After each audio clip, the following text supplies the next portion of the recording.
Philippe Allude, je suis expert comptable et responsable d'une équipe dédiée à la comptabilité des CSE chez Apex. Fort d'une expérience de plus de 15 ans auprès des élus, nous accompagnons aussi nos mandants sur la rédaction des règlements intérieurs de leur CSE. Alors vous savez que les CSE ont l'obligation d'avoir un règlement intérieur dans les entreprises de plus de 50 salariés et ces obligations passent par plusieurs points.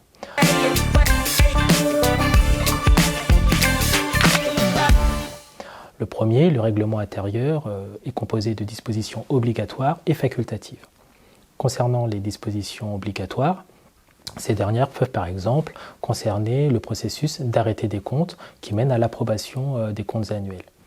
Sur ce point, nous avons pu constater par exemple une difficulté à pouvoir bien séquencer l'arrêté des comptes en amont de la réunion d'approbation, avec l'organe, par exemple le bureau qui arrêterait les comptes en amont et dans une période qui laisserait le temps aux élus de pouvoir discuter et arbitrer les sujets avant la réunion.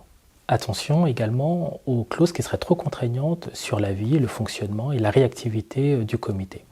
En effet, si vous décidez de mettre en place un processus d'engagement de dépenses sous forme d'appel d'offres, avec des montants qui ne seraient pas établis, vous pourrez peut-être être en difficulté pour pouvoir séquencer et arbitrer avec des fournisseurs les montants à valider en comité.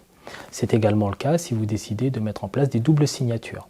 Dans le cas des signatures de chèques, par exemple, si vous décidez un seuil qui serait trop bas, la contrainte budgétaire ferait que les élus seraient amenés à signer toutes les dépenses, ce qui ne serait pas dans l'intérêt au quotidien du comité. Donc fixer des seuils en adéquation avec vos besoins.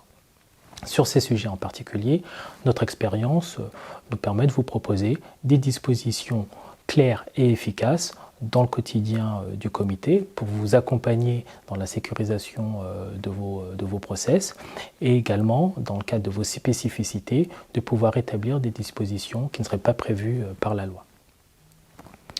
Le règlement intérieur, c'est également l'occasion pour le comité donc, de sécuriser sa décision de gestion et également de structurer l'instance, notamment dans le cadre des changements de mandature.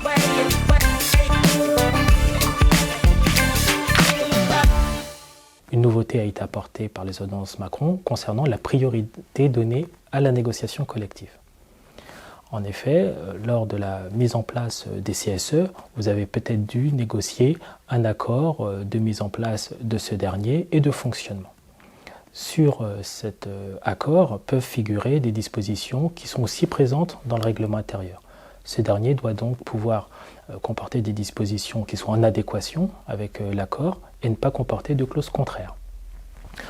Si vous avez également des dispositions qui engagent l'employeur, il faut bien veiller à ce que ces dispositions ne soient pas contraignantes pour ce dernier et non prévues par la loi. Nous avons, dans le cadre de notre pratique au quotidien, pu constater des règlements intérieurs qui ne seraient non conformes et donc qui appellent aussi une certaine vigilance.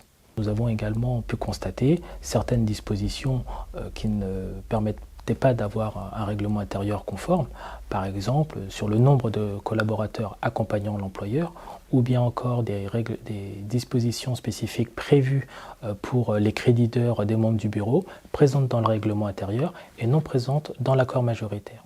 Donc, dans ces conditions, il y aurait une difficulté à pouvoir fonctionner au quotidien avec deux documents régaliens non conformes l'un et l'autre.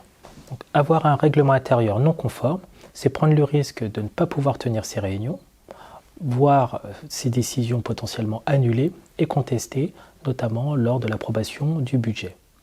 Là aussi, sur ces questions, nous pouvons utilement vous accompagner, soit dans la négociation avec votre employeur, si besoin, ou pour rendre votre règlement intérieur conforme. Le règlement intérieur, c'est l'occasion de structurer au mieux la vie de l'instance. C'est un document important au quotidien pour les élus en mandature et donc sa conformité permet également de sécuriser la décision de gestion dans l'intérêt et des élus et des salariés. Contactez-nous.